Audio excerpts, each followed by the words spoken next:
Can I help you? I'd like to see the man in charge. He's in here.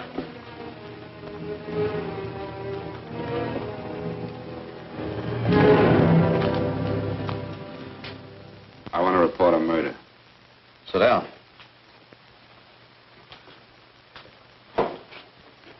Where was this murder committed? San Francisco, last night. Who was murdered? I was.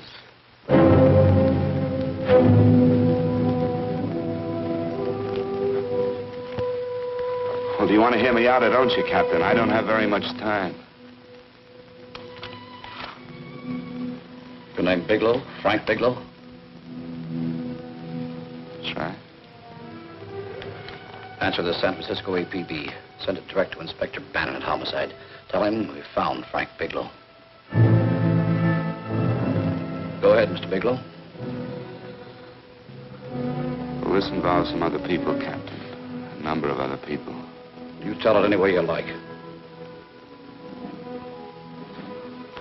I live in a little town called Banning out on the desert. It's on the way to Palm Springs. I have a small business there. Paula,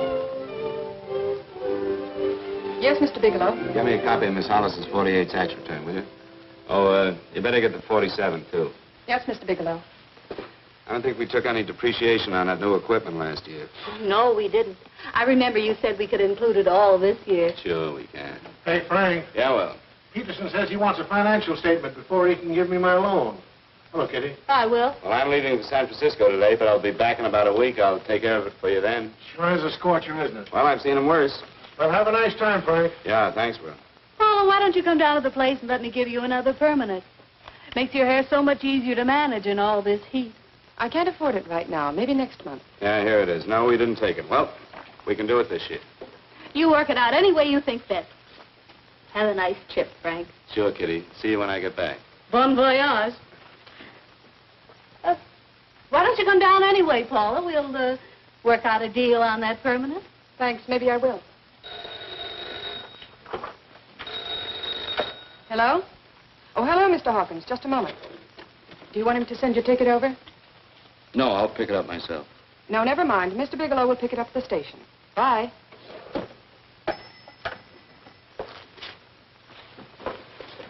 I want to go with you, Frank.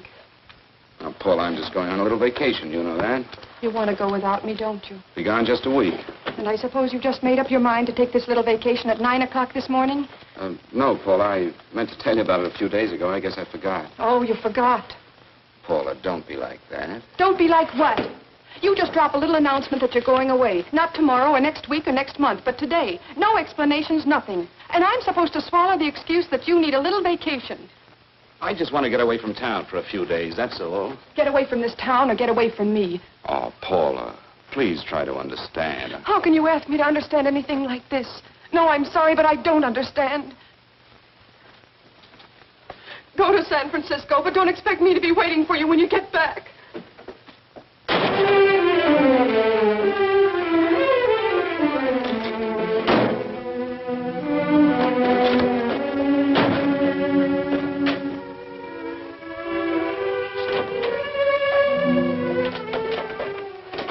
Paula, please, Paula. Come on, turn around, look.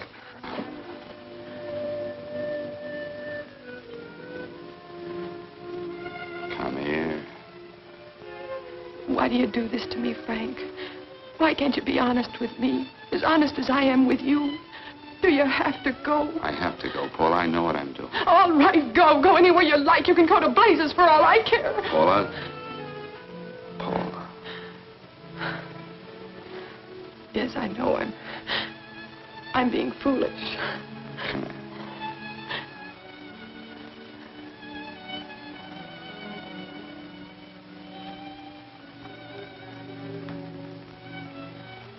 Come on, fix your face. We'll go down to Eddie's and have a drink. All right, why not?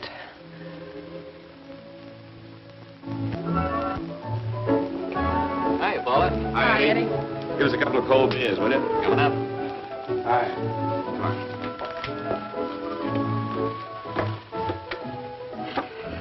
a relief. This air conditioning feels good. I sure wish we had it in the office. It'd make working a pleasure. Well, if it stays this hot, don't bother going in the rest of the week. I win 2 races today. How many did you lose? And you would have to ask that. Kind of early for you two, ain't it? Too hot to work. That's what I like to hear.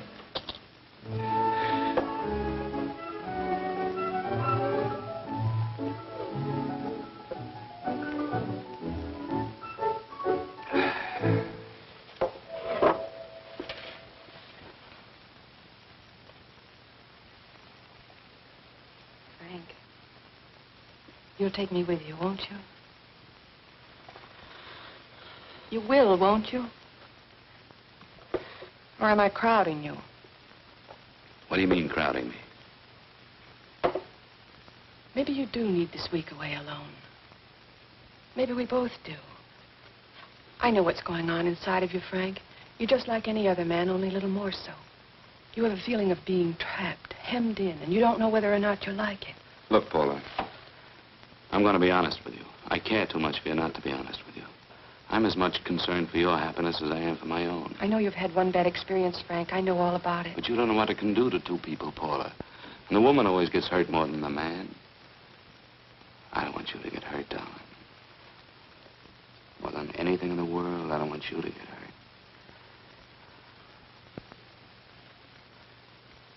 Want to hear some music? All right, Frank. Got a couple of nickels, Eddie? Yeah. This won't bother you, will it? No, next result doesn't come in for half an hour.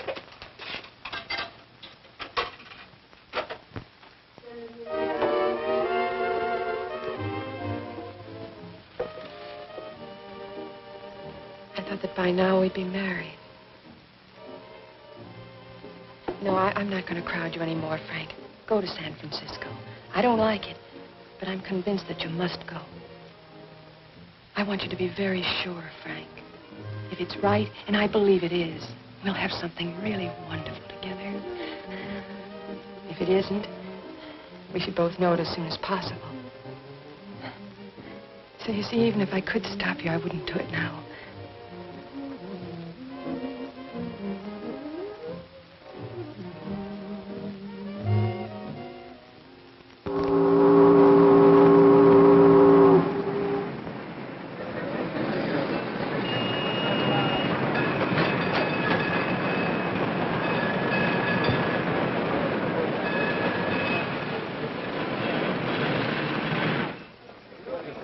Yes, sir.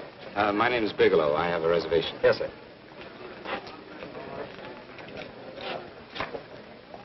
Here we are, sir.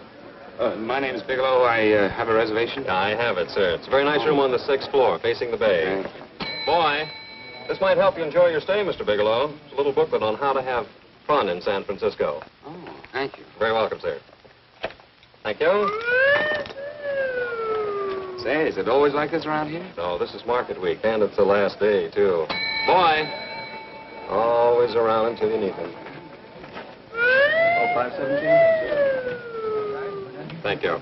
Here's a message for you, Mr. Bigelow. Long-distance call came in about an hour ago from Banning, from a Paula Gibson.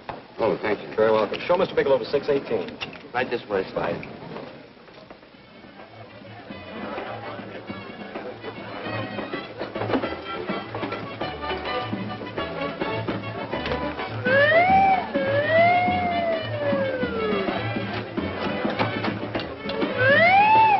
Right this way, Mr. Bigelow.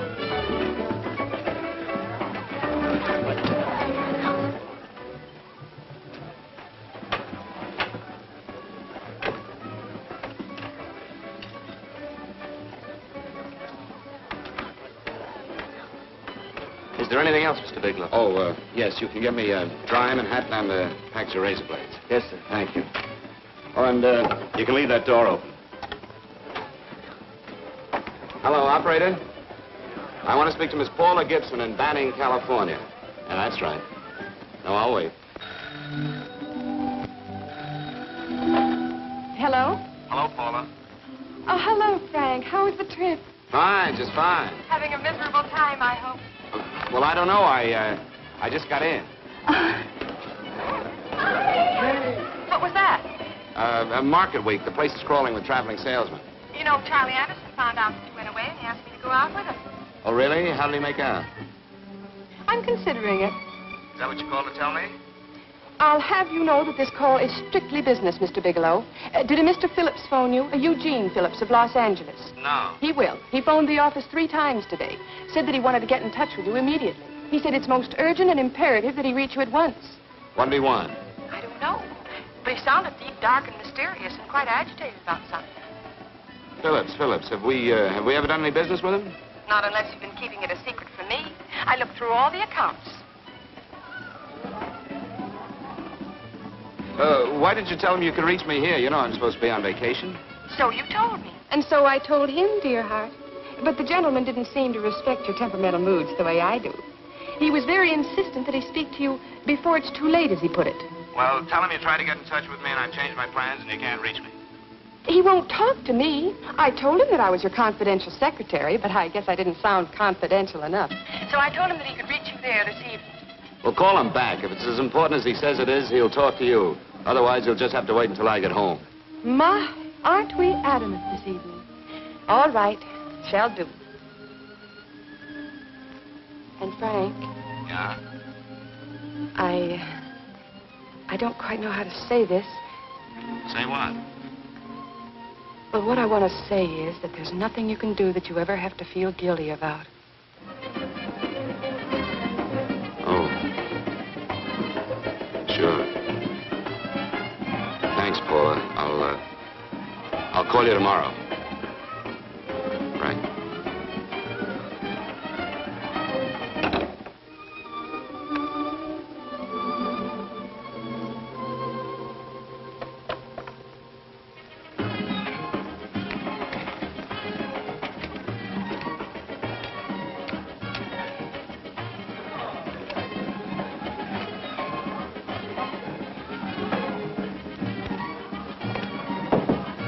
Oh, just put it there, please. You can keep the change. Thanks very much. Say, how long has this been going on? Oh, it's been a madhouse all week, but they check out tomorrow. Oh? I thought you were with them. No, I'm just here on a vacation. Why does everybody come to San Francisco and tear loose? Excuse me. Say, I'm awfully sorry to bother you, but would you mind if I use your telephone? No, go right ahead. I'm just across the hall here. One of the boys is using my phone, and he's been on it for a half hour. I just want to call downstairs. Yeah. Thank you. Room service, please. Hey, things really picked up the last few days, didn't they? You right up much business? Well, I'm not here on business. Oh, room service? It's Mr. Haskell in 617. Yes, that's right. Would you send up 3 more bottles of bourbon and 2 scotch? Yeah, that's right. Oh, and some more ice, too. Yeah. All right, thank you. You here all alone? Yes, I just got in town. Well, why don't you join us for a drink? Well, I don't want to barge in on your party. Oh, nonsense. It's not a party. Just a few of the boys entertaining some buyers. You know, the usual thing. A few drinks and some laughs. It's no party. Come on. Well, Come on. All right. I know what it's like to be all alone in a strange city. I'm Sam Haskell. I'm Frank Bigelow. You think some of these guys never been away from home before? Yeah. Hey, quiet down a minute. Hey, will you quiet down a second? I want you to meet Frank Bigelow. Hello. Hi. This is Jane Carlisle. Hello. Bill Welch. How are you, Mr. Wells? Glad to know you, Bigelow. Jane's the prettiest buyer in San Francisco. Oh, hey, I resent that. You don't think I believe him, Elaine? Well, he spreads that from coast to coast. Oh, gee. But it's good for my morale anyway. I'm George Cantwell. Glad to know you, Mr. Bigelow. Bigelow, yes. Right up much business? He's not here on business. Oh? Well, Well, why don't you get the man a drink before he dies of thirst? how about a little bourbon? Well, that's fine. Bourbon it is. Of course, Mr. Wallace. Yes, Mr. Wallace. But, Mr. Wallace, I'll need at least a week in Cleveland to visit all my accounts. I can't figure on being in Philadelphia until the 17th. Eddie, will you get off the phone? I want you to meet Frank Bigelow. How are you, That's his boss. He's been trying for an hour to get his expense account boosted. Yeah, the way this guy holds on to $1, you'd think they weren't printing them anymore. Yes, Mr. Wallace. I'm leaving here the first thing in the morning. Yes, sir. Oh, keep your hips loose, Harry, like this. Oh, yeah. How's he doing? Oh, there's nothing wrong with Harry's drummer. The 2 years ago, the Murrays wouldn't shoot. Hey, now, wait a minute. I was doing all right there. This is Sue and Harry Brandis. Hello, good to sir. meet Glad you. How are you? Where'd you find her, Sam? On a dance marathon? Bourbon. Oh, really? Say, I'll bet you could do the rumba.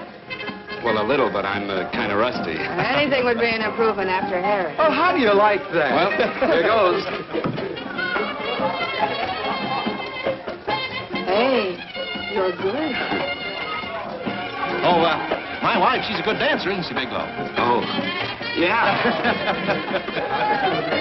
Fellas, I thought you were going to show us a good time tonight. Is this doing the town? That's right. We practically bankrupt our stores to buy everything you've got. Then you keep us in this hotel room. I agree. This is my last night to howl before I go back to being a dutiful housewife. Well, it looks like we're stuck, boys. This is where we blow all our commissions in one night.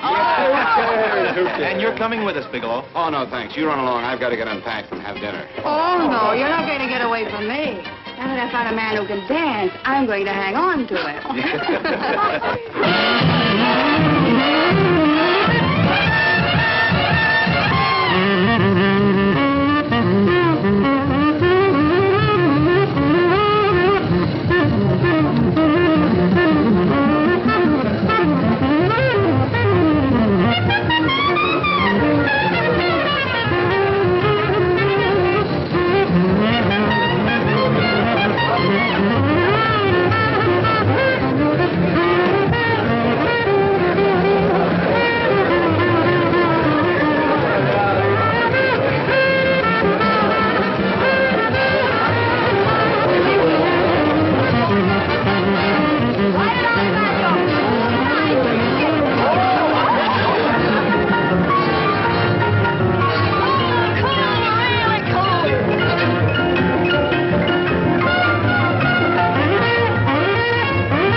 Place you got here. Wait till we hit the pitch in about an hour. That's when they really go out of their minds.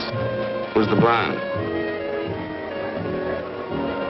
Oh, she's one of the chicks that hangs around here. She's jive crazy. Come again? Oh, you ain't hip, pal. Jive crazy means that she goes for this stuff. Just between you and me, I don't get it either, but I gotta listen to it. They're all connoisseurs, music lovers. Me, I like Guy Lombardo. What's the matter with him? Oh, he's flipped. The music's driving him crazy. Come down, Jack. Oh, don't buy me, man. I'm being enlightened. Is the blonde alone? Oh, sure, society. She always comes in alone. Drives a big convertible, wears a mink coat, that knows everybody. But she always comes in alone. Thank you. I wanted to kiss you. I tried to... Give me another blast, Leo. What's your story, Jeannie? Easy.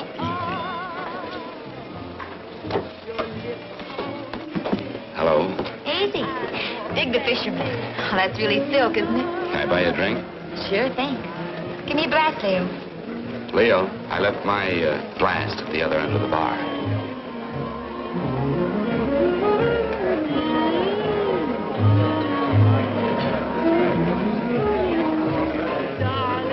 My name is Jeannie. What's yours? Frank? I've never seen you here before, Frank. Well, I've never been here before.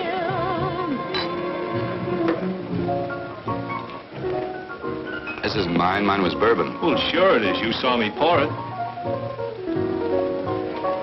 Give me a fresh drink. Anything you say. Oh, listen to that piano. Feel those vibrations. You don't get your kicks out of this, do you? I can live without it. Why do you stay here? I don't know. I bet I know. You're lonely in a big city. Why, you don't have to go into a routine with me. I like good company, too.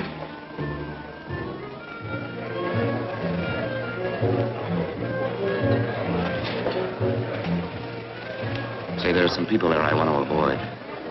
Couldn't we get out of here? Let me think about it. Oh, come on. How about going somewhere else, then? Why don't you meet me later? Okay. Where? I tried to forget you, but you whispered, darling, I love. Call me at that number later. It's my next stop. They've got a band there that'll really send you. See you, Jeannie. Easy.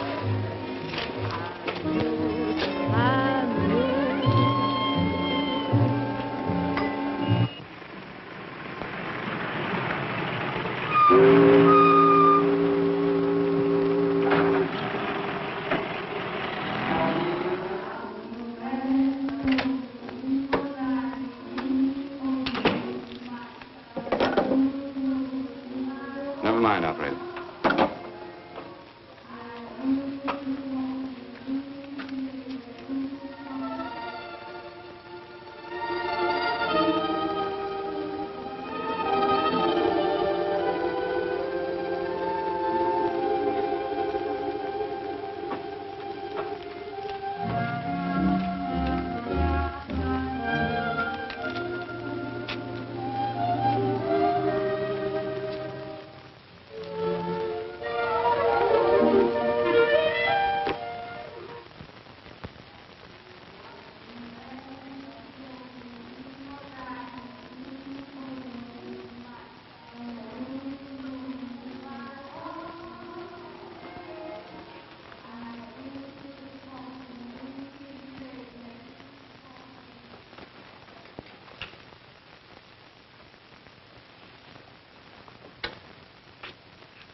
Room service, please.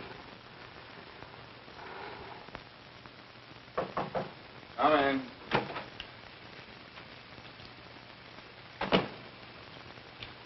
Be right with you, waiter. Yes, sir. Dress well, sir? Yeah, sure. May I? Go ahead. It's on there for you. Thank you, sir. Would you like anything else? Well, thank you, that's all. Waiter, Yes, sir. take this away. Is there anything wrong, sir? No, just take it away. I don't even want to look at it. Are you all right, sir? Yeah, sure. All right, I just had too big a night, I guess, that's all. Need some fresh air. Of course. Thank you, sir.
Lungs in good condition.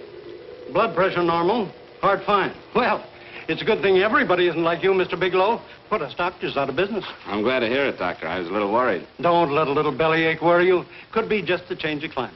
Well, it isn't exactly an ache, Doctor. It's kind of hard to describe the feeling. Maybe it was the drinks I had last night. I might have mixed them too much, huh? Let's have another look at that throat. You may finish dressing now, Mr. Bigelow.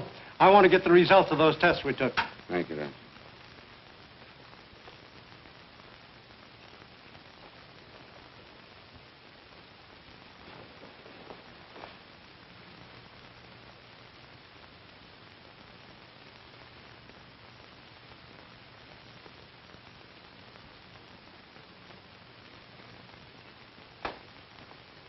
Mr. Bigelow, this is Dr. Schaefer. Hello, Doctor. How are you? Sit down, Mr. Bigelow. According to the information you gave Miss Wilson, you're not married, Mr. Bigelow. That's right.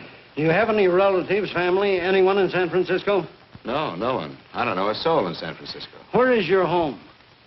What is this, Doctor? Why all the questions? You're a very sick man, Mr. Bigelow. Sick?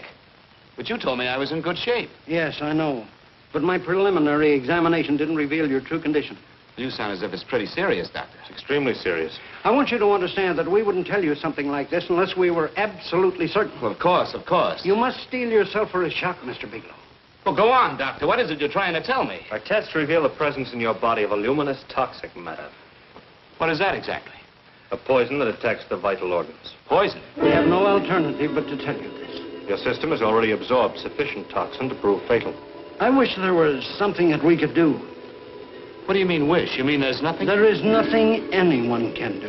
This is one of the few poisons of its type for which there is no antidote. This is fantastic. This is the most ridiculous thing. You don't have very long. What do you mean? A day, possibly a week, 2 weeks at the outside. It's hard to say exactly. Well, this is impossible. I don't believe it. You've made a mistake. That's it. It could be a mistake, couldn't it? You have made a mistake, haven't you? Answer me. Dr. Schaefer is an authority on toxicology. Been no mistake, Mr. Bigelow. Do you realize what you're saying? Well, you're telling me that I'm dead. Do you think you can explain my life away in just a few words? Why, I don't even know who you are. Why should I believe you? You must calm yourself, Mr. Bigelow. We want to offer you every assistance that we... Assistance? Who wants your assistance? Who wants anything from you? You're nothing but a couple of phonies. Why, I think you're crazy. That's it. You're crazy. The both of you. You're crazy.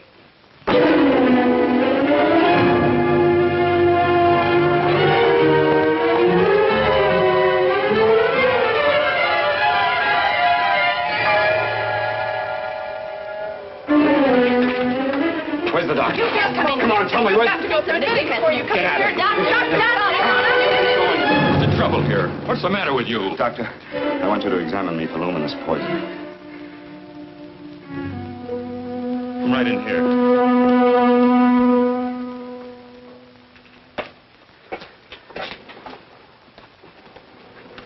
Yeah, you've got it all right. Your system has already absorbed it. Are you sure, Doctor? Are you absolutely certain? Couldn't there be some mistake?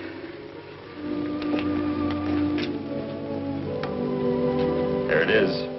Toxin is actually luminous in the dark. Now there's no doubt about it, Bigelow. I don't feel sick. My stomach is just a little bit upset. Maybe it's not as bad as you think, Doctor. That's characteristic. With a heavy jolt, you go suddenly in a matter of hours. But if the stuff is taken in a lesser degree, you last a while, and then...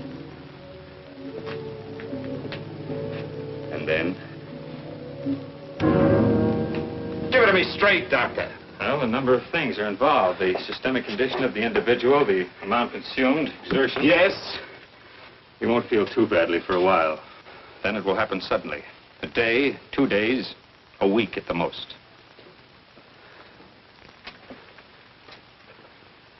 A day? 2 days? There's nothing that can be done now. If it had been caught in time, your stomach could have been washed out. But you've had it in you for some time now. For at least 12 hours, haven't you, Bigelow? I don't know. You don't know? No. Don't you know how you got it? No. This is no accident. Somebody knew how to handle that stuff. That wax is tasteless and odorless. The amount of alcohol in your body, you must have got it in liquor. I was drinking last night. Arrange for your admission to the hospital immediately. Of course, I'll have to notify the police. This is a case for homicide. Homicide? I don't think you fully understand, Bigelow. You've been murdered.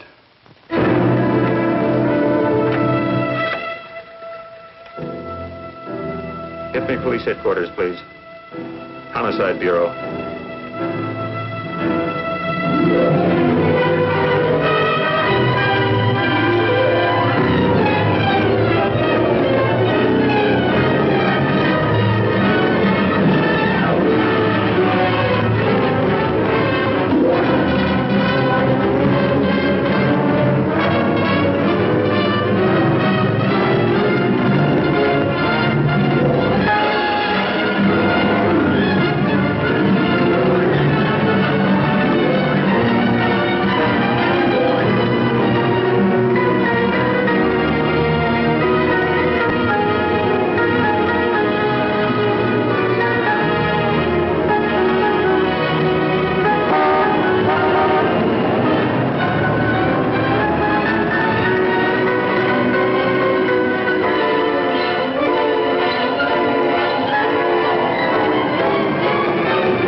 Open up.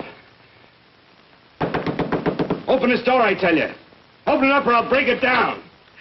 Where are those men? Where are those men who were here last night? I don't know. There are no men here. Please go away. Don't lie to me. Where are they? Mister, this lady just checked in. Those men aren't here no longer. They checked out the hotel early this morning. Checked out? Please go away. I'm sorry. I'm terribly sorry.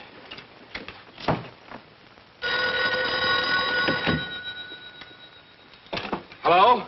Please, Mr. Bigelow, my eardrums. Oh, hello, Paula. Your enthusiasm overwhelms me. Why haven't you phoned me, or is there a quota on telephone calls up there? I'm sorry. I've been busy. I'll bet you have. Visiting the museums, no doubt. What's happening up there that's exciting or different? Nothing, not a thing. I'll bet you missed me, but you're too stubborn to admit it. Sure. You know, if you'd like me to come up, I can pack a toothbrush and leave right away. No. Well, you don't have to snap my head off. You could at least make pretense of missing me. I'm sorry, Paula. Of course I miss you. Listen, Paula, Paula, it's just that I don't feel like talking now. I'll call you later. Don't strain yourself. You phone me sometime when you feel more like talking. Oh, by the way, I called that Mr. Phillips back. Phillips? Yes, you know, the man that tried to reach you. Well, I'm afraid you'll never know why it was so important that he speak to you. His office said he died yesterday. Frank, are you there? Did you hear me? Died? When? Yesterday. So you won't have to bother your little head about him anymore. You can just go ahead and have fun. Paula, what did he die from? Do you know? I suppose he died from whatever people usually die from. Well, didn't they tell you? Don't you know? What are you getting so excited about? You said you didn't even know the man. Listen, where's his office located? What difference does it make? You can't talk to him now. I told you the man's dead. Paula, will you stop talking so much and tell me where his office is? All right. It's the Phillips Importing and Exporting Company, Bradbury Building, Los Angeles. Bradbury Building, Los Angeles. That's right. Say, this is really a switch. Listen, if you want to reach me, I'll be in Los Angeles. Are you out of your mind? I'm sorry, Paula. I've got to hurry. Wait a minute. Where in Los Angeles? The Allison Hotel. Goodbye, Paula.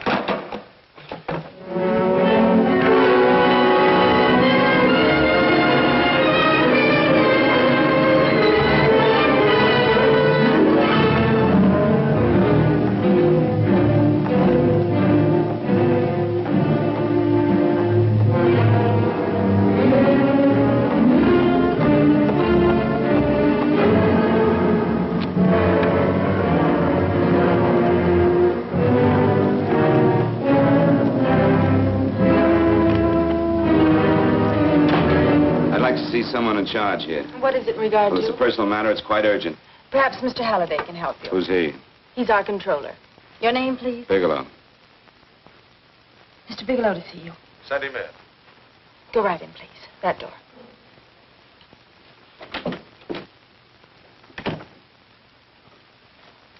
Mr. Bigelow? How are you, Mr. Halliday? What can I do for you? Well, Mr. Phillips phoned my office several times yesterday. I'd like to find out what it's all about. You know Mr. Phillips died yesterday? Yes, I know. Well, I don't understand. If he phoned you, didn't he tell you what it was about? Well, he didn't speak to me. I wasn't in my office at the time, and he wouldn't tell my secretary. Well, I'm afraid I can't be of much help, Mr. Bigelow. I've no idea why Mr. Phillips tried to reach you. I'm sorry you had to make the trip for nothing. How do you know I made a trip? I didn't say anything about making a trip. I merely said he phoned my office. My office could be here in Los Angeles. Miss Foster, Yes? didn't you mention something yesterday about Mr. Phillips speaking with Mr. Bigelow in San Francisco? I said that he had phoned Mr. Bigelow's office in Banning, but that Mr. Bigelow was staying at the St. Francis Hotel in San Francisco. I'm sorry you misunderstood me. Do you know why Mr. Phillips called? No, I don't. All right, thank you, Miss Foster. You can understand that we've been somewhat upset around here. Now, if you don't mind,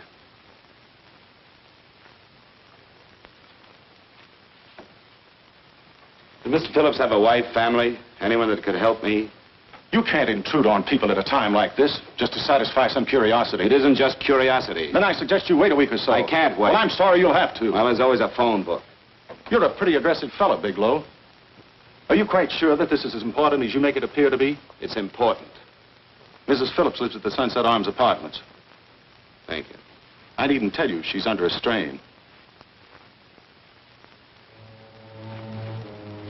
I suppose you're capable of using a little more tact with her than you demonstrated with me. I think I can handle it. By the way, what was the cause of Mr. Phillips' death?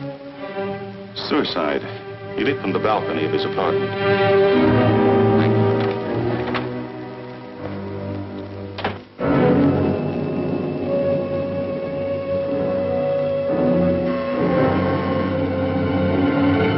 Come in, Mr. Bigelow.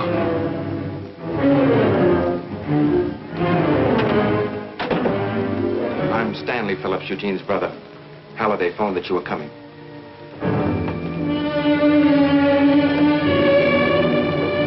This is my sister-in-law, Mrs. Phillips. I'll try to make this as brief as possible, Mrs. Phillips. I'm afraid I can't be of any help to you, Mr. Bigelow. I haven't the slightest idea why my husband wanted to speak to you. I guess Halliday covered just about everything. Did your husband ever mention anything about me, Mrs. Phillips? Anything at all? No. I can't recall Eugene ever having mentioned your name.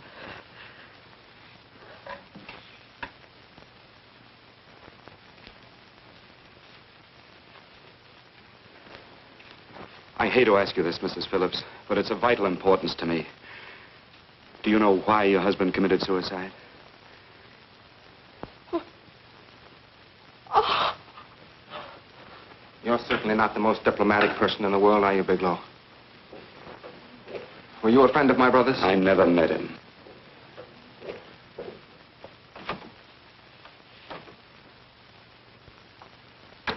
My brother was in a jam, a pretty bad jam. He was arrested 2 days ago. He sold some iridium to a dealer by the name of Majak. It's a very rare metal, very costly. Anyway, the iridium turned out to be stolen. He was released on bail yesterday, but he faced a pretty stiff prison term. Men have committed suicide for less. Yes, I know. That's how the police feel about it. What puzzles me, though, is this crooked deal. Knowing Eugene, you wouldn't say he's the type of man to be mixed up in anything like that, now would you? I told you I never met him. That's right, so you did.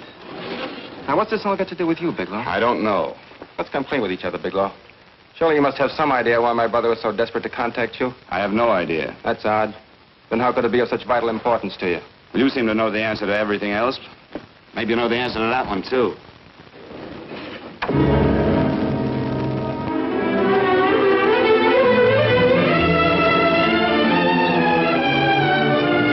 There's a message here for you to call operator 82 at Banning. Oh, thank you.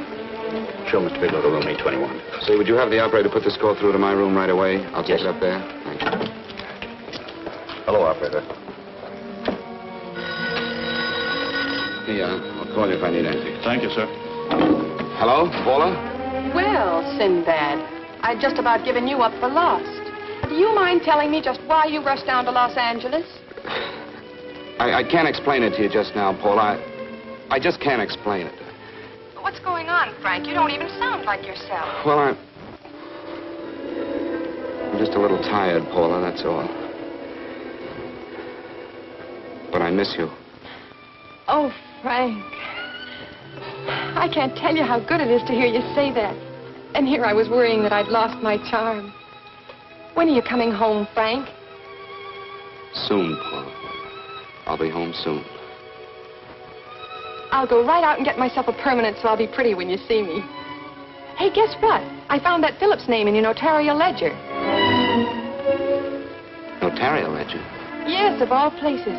I remember now I made the entry myself. You had notarized a paper one morning before I came to work. What kind of paper was it? A bill of sale for a George Reynolds made out to Eugene Phillips of Los Angeles. So you see, I was right. We hadn't done any business with Phillips, only indirectly. What was the bill of sale for? A shipment of iridium, whatever that is. Iridium? You mentioned at the time that this fellow Reynolds had made some kind of a deal in Palm Springs, and he stopped in your office early in the morning on his way north to have it notarized. Wait a minute. Wait a minute, George Reynolds. That was about 6 months ago, wasn't it? That's right, 6 months ago. Thanks, Paul. Oh, goodbye. Goodbye. Hello, operator. Get that number back for me.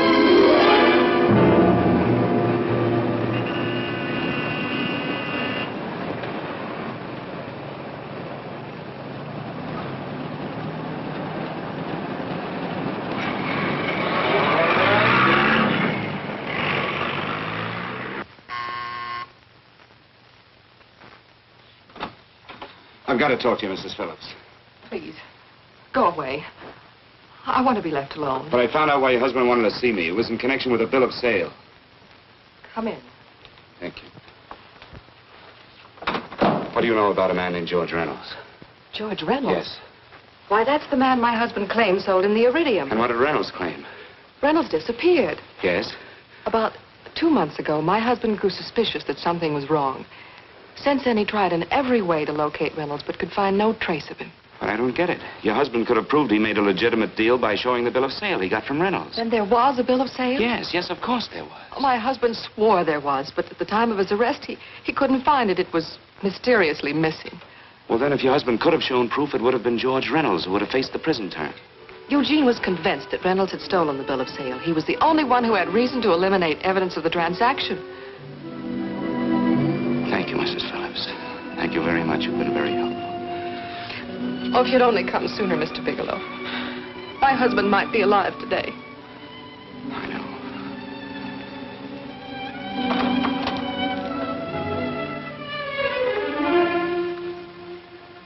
The only thing that puzzles me, Miss Phillips, is that you haven't asked how I knew there was a bill of sale.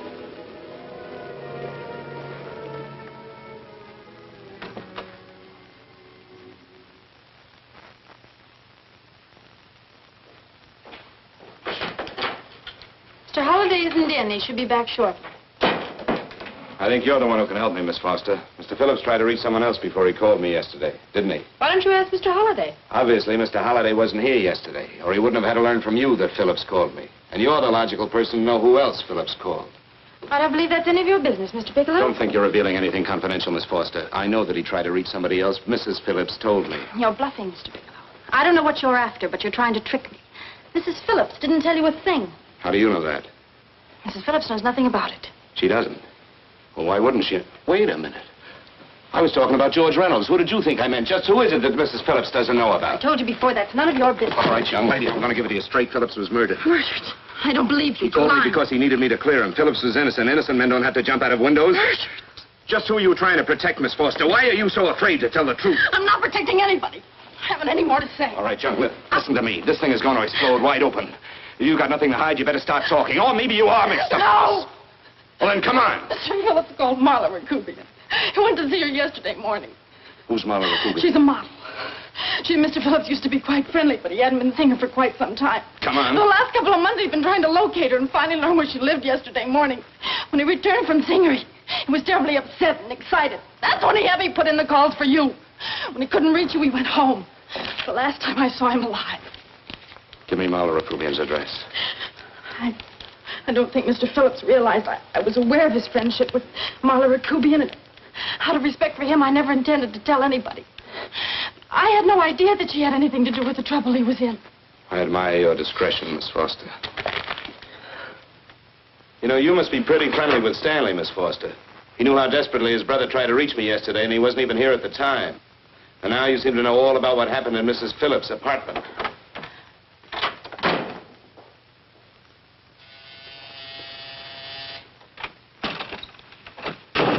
Miss Rakubian? Yes? What do you want? Get out of here or I'll call the Go police. ahead, call him. Oh, go ahead, call him. Going on a trip, huh? Yes, going away for the weekend. Sailing for Buenos Aires tomorrow, some weekend. I'll send you a postcard. Now get out of here. Who are you going with, George Reynolds? Never heard of him. I suppose you've never heard of Eugene Phillips either. Just who are you? What do you want? Never mind who I am. Where's Reynolds? I told you I don't know him. Now will you get out of here and leave me alone?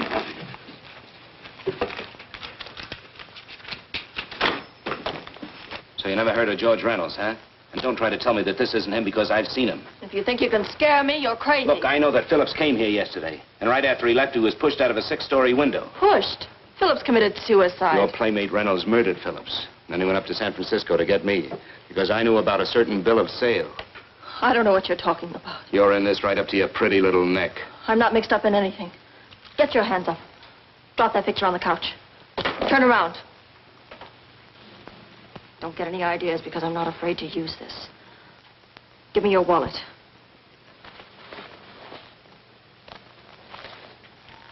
Frank Bigelow, Hotel Alex. All right, now where's Reynolds? I don't know. I don't know where he is. Is that what you told Phillips yesterday? I told him exactly what I'm telling you. I haven't heard from him in months. Yeah? Well, you're mighty careful of the picture of a man you haven't heard from in months. What does the Ray stand for? It was a pet name. Do you mind? Oh, it sounds very cozy, Miss Rakubian. You and Reynolds call each other pet names while you make a sucker out of Phillips. Phillips made the deal because he wanted it. Yeah? I'll bet you weren't above using what it takes to help make him want it. Who's paying for this trip? I am. Really? A first-class trip to Buenos Aires on a model salary. Don't make me laugh. Since you and Reynolds aren't seeing each other anymore, you don't mind if I keep this to you. If I were a man, I'd punch your dirty face in. You know, I really believe you would. Oh, I almost forgot. Your tickets. Don't be surprised if I'm there to see you off.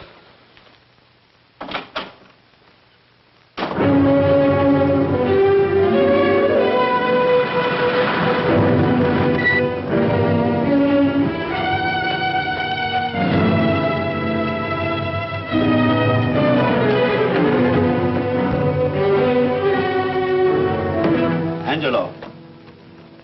Angelo! Oh, Angelo. Do you remember taking this picture with George Reynolds? I take so many pictures, I can't remember them all. This gentleman is a friend of his and would like his address. We have no card on him. I don't think we ought to do that.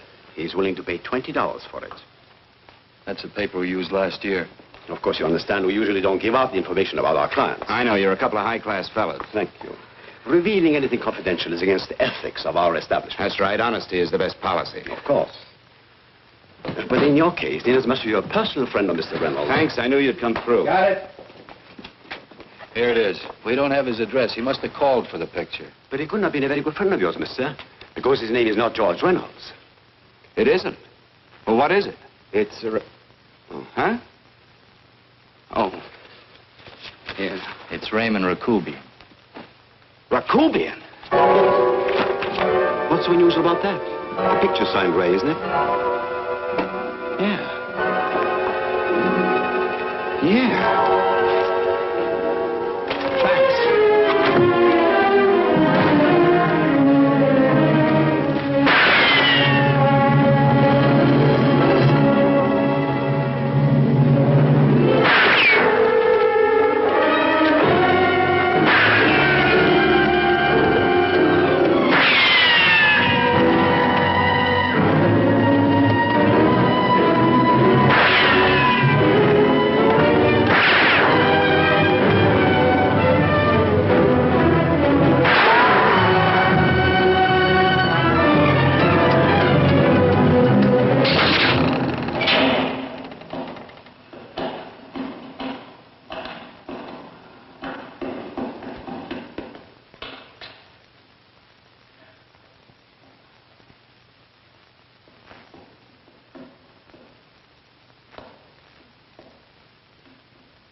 Your lips cold and baby, then I thought that maybe love.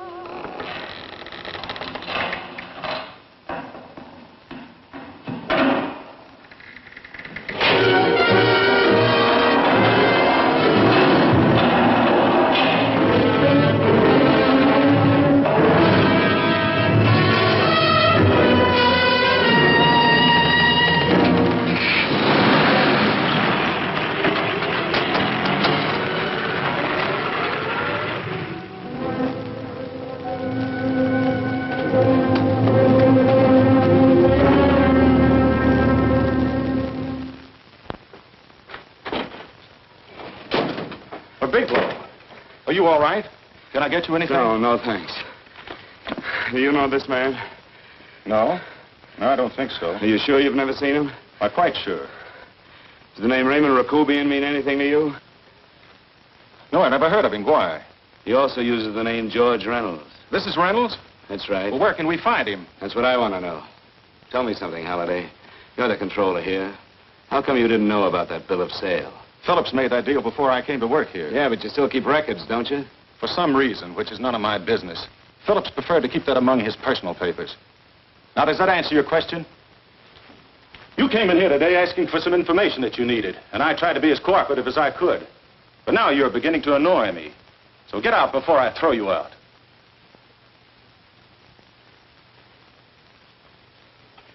You know, you really frighten me.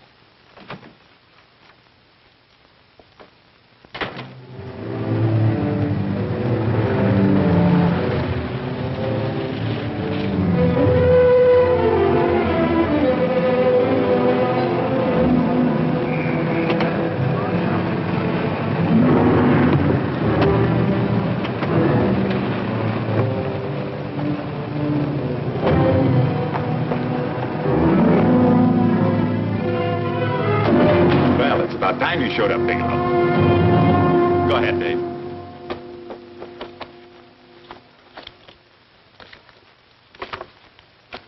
Real cute, ain't you, Bigelow? Just real cute. Paula didn't lose much time getting a hold of you guys, did she? Shut up. Let's go, Bigelow. Look at him. He can't take it. Soft in the belly. You do that again and I'll kick your face. Lay off, Chester. Cut it out. Shut up! Who asked you? Better let him answer. The clerk might know he's in. Go ahead, Bigelow.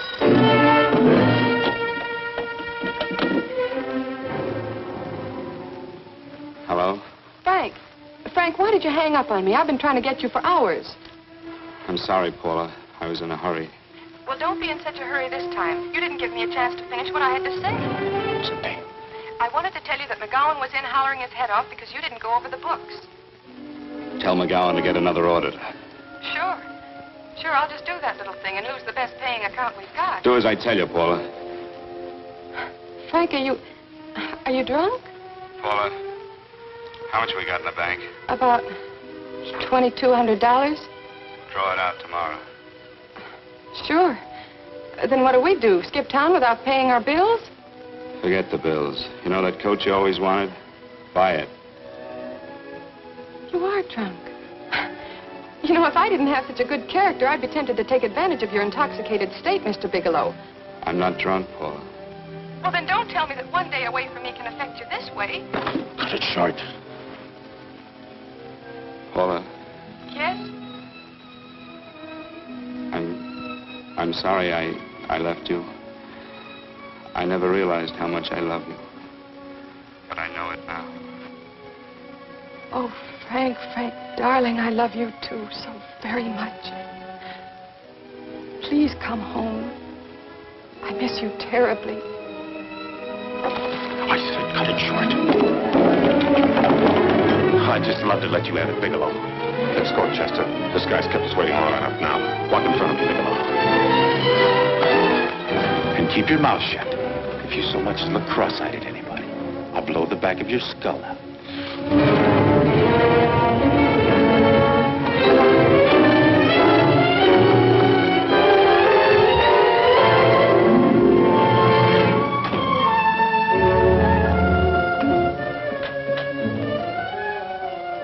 Bigelow's real cute.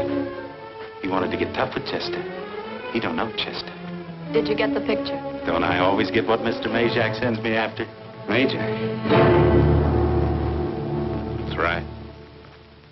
I'm the dealer who bought the iridium from Phillips. I get it. You have Rakubian unload stolen stuff on Phillips with the help of Marla here, and then you buy it back from him. Oh, you certainly made a sucker out of Phillips. What is it, Mr. Bigelow? Exactly what is on your mind? I'm looking for Raymond Rakubian. What? Well, now, Marla here has told you everything else. I'm sure she must have told you that, too. You don't expect me to believe this conversation.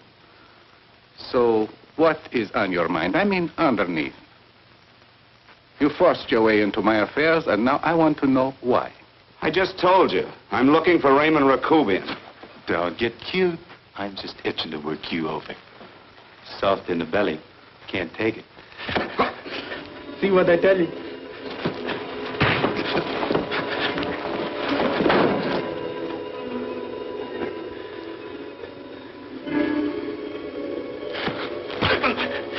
Can't do that to Chester. I'm gonna blow your guts out. Easy. Lay off, Chester, not now. Look at him. He's so scared of Chester, he'd talk now. He's not afraid, Chester. You can tell from a man's eyes when he is afraid. Look at his eyes.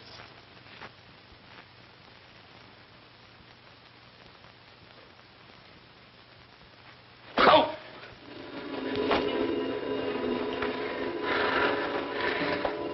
I'm telling you, Majak, you better keep him away from me or he's really going to have to use that gun. Go away, Chester, please. Do what I tell you, my boy. Please. And help Dave. Joe. You're in pain. He's an unfortunate boy. He's psychopathic. He's unhappy unless he gives pain. He likes to see blood. Come with me, Mr. Bigelow.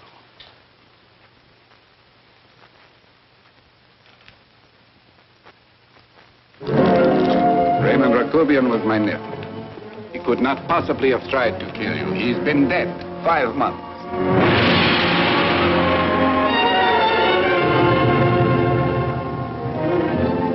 I'm afraid you have been sidetracked. Provided it is true that somebody made an attempt on your life. Somebody made an attempt again today. I had no reason to kill you, believe me. What do you mean you had no reason? I notarized a certain bill of sale. You notarized the bill of sale for Reynolds, not Rakubian. What I told you was true. I had no reason to kill you. That's a closet, Mr. Bigelow.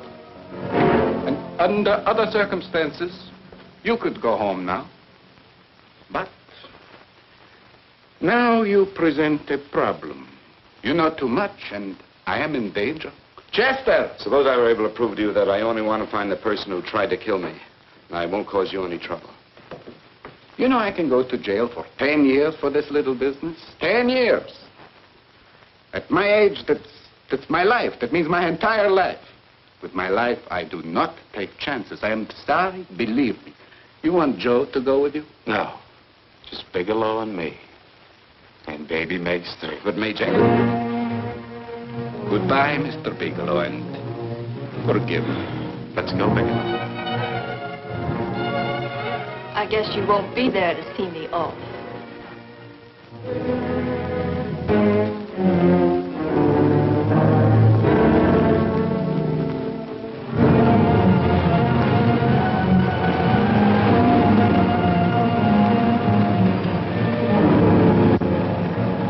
You tried to make a boob out of me in front of Major. You shouldn't have done that, Bigelow. I don't like that. I'm going to enjoy this, Bigelow. I've done jobs like this before. I knocked off guys I could like. But I don't like you, Bigelow. I never liked that puss of yours from the minute I seen it. Yeah. I'm going to enjoy this.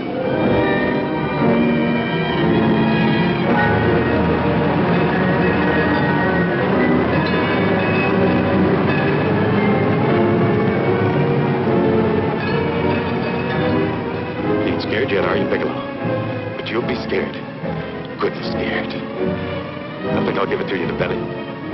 You don't like it in the belly?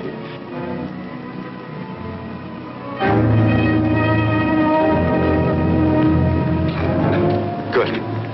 Try. I'd just love you to try it, Bigelow. Why don't you try it? Go ahead.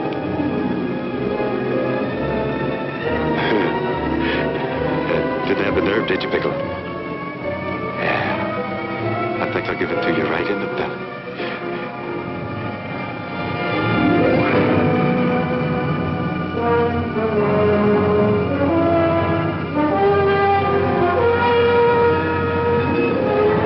It takes longer when you get it in the belly. It's nice and slow. That's the way I want to see you go, Bigelow. Nice and slow.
Yes, I'm all right, Paula, but what are you doing here? How did you get here? Freddie Ross threw me down. I had to come. I had to see you.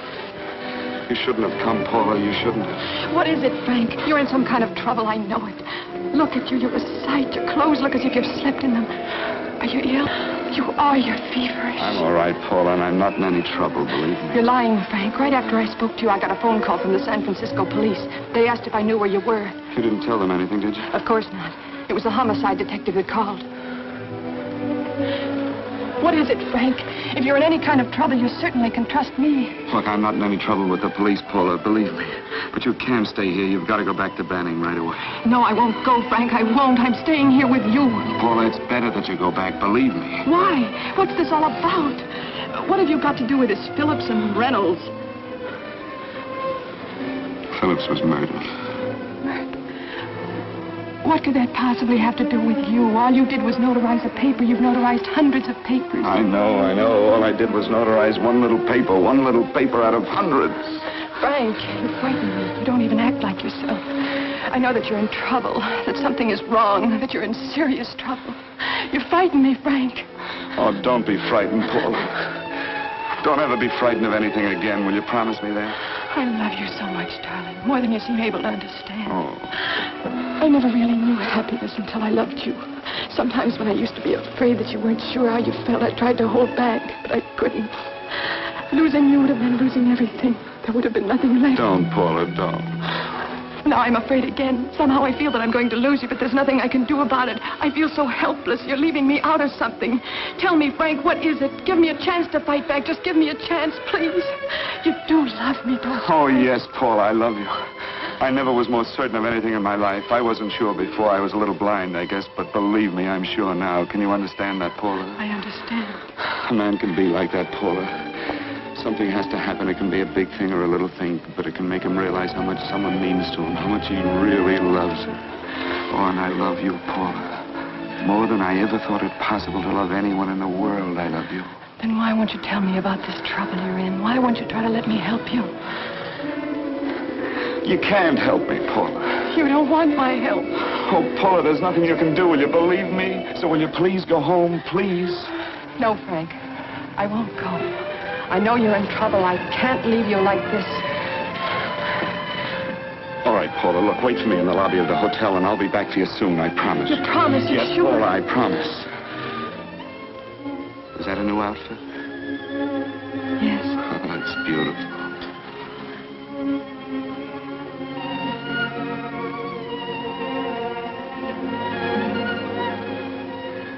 You'll come back to me, won't you, Frank?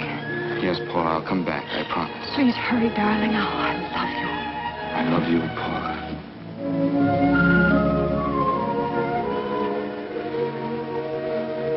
Goodbye, Paula.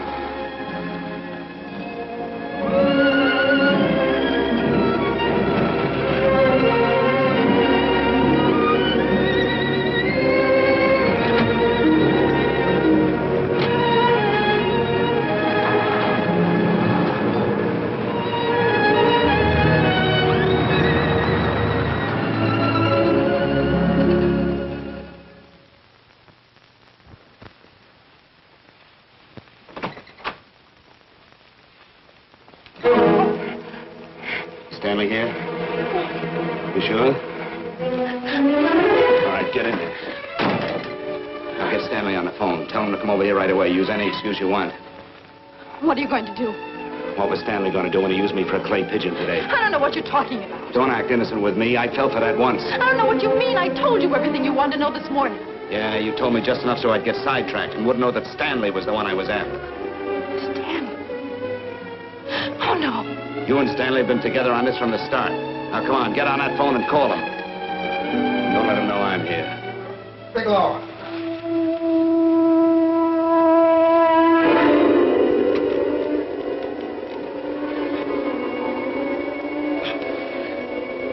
You've been sidetracked, all right. But it was the poor bereaved little widow who did it. Miss Foster found this letter this afternoon. It's in my brother's desk at the office. It's postmarked 2 years ago. It isn't exactly the kind of a letter that a married woman gets from a casual friend. I'm sure my brother wasn't aware that they were so well acquainted when he hired Halliday. What's the matter with him? He has felt right since dinner. Where did he have dinner? At Mrs. Phillips' apartment. Halliday was there, too, and Stanley confronted them with that letter. Did you have anything to drink? Yes, why? How long ago? Half an hour ago, just before I came here. Miss Foster, get on the phone, call the emergency hospital. Have them get an ambulance over here right away. What? Tell them to prepare a stomach wash for luminous poisoning. Luminous poisoning? Come on, do what I tell you. You may still have a chance to save his life. Go on.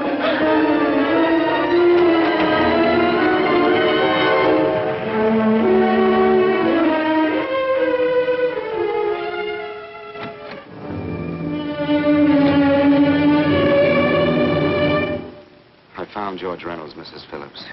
He's been dead for 5 months. And he didn't steal the bill of sale. No, he didn't. But you could have stolen it. How dare you? You knew who I was when I came here today. But you were surprised to see me alive, weren't you? But I'm not alive, Mrs. Phillips. Sure, I can stand here and talk to you. I can breathe and I can move. But I'm not alive. Because I did take that poison. And nothing can save me. What do you want to do? I tell you now, I have nothing to lose. No, you've got to listen to me. You've got to give me a chance. But I didn't have a chance. It was Halliday. Believe me, it was Halliday. He made me steal the bill of sale. He planned everything. What about this letter? Your husband knew about you and Halliday. He found it only yesterday. He accused Halliday. They fought, and Halliday pushed him over this balcony. And why me? Why did he want to kill me? Because you could have proved there was a bill of sale, that my husband had no reason to commit suicide. Halliday was desperate. After he killed my husband, he found out about the phone calls to you. He thought you spoke to him, that you knew enough to involve him.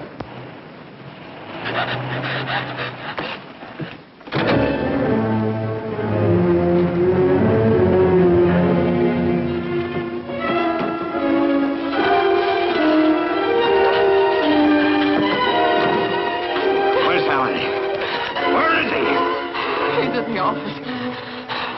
This time you don't warn him.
Come on, move along.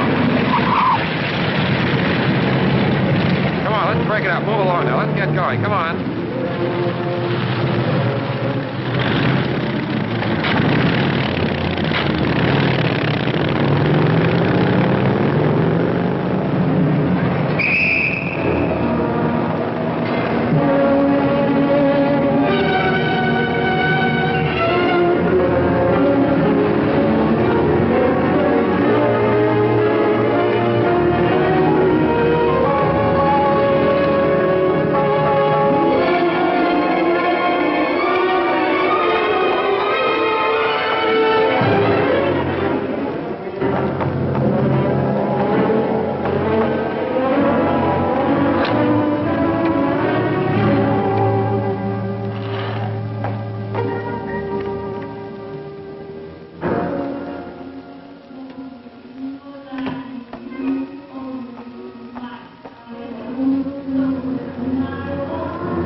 All I did was notarize a bill of sale.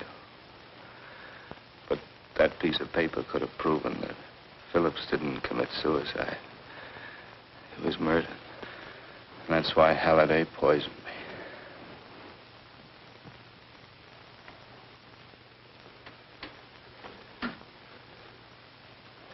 Would you?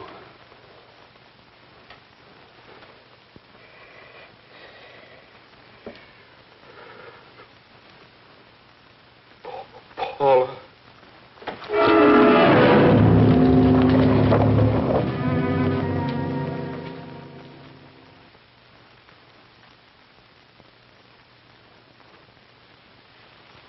Call the morgue.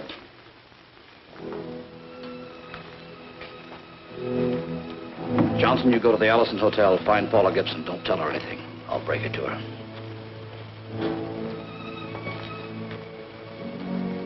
How shall I make out the report on him, Captain? Better make it dead on arrival.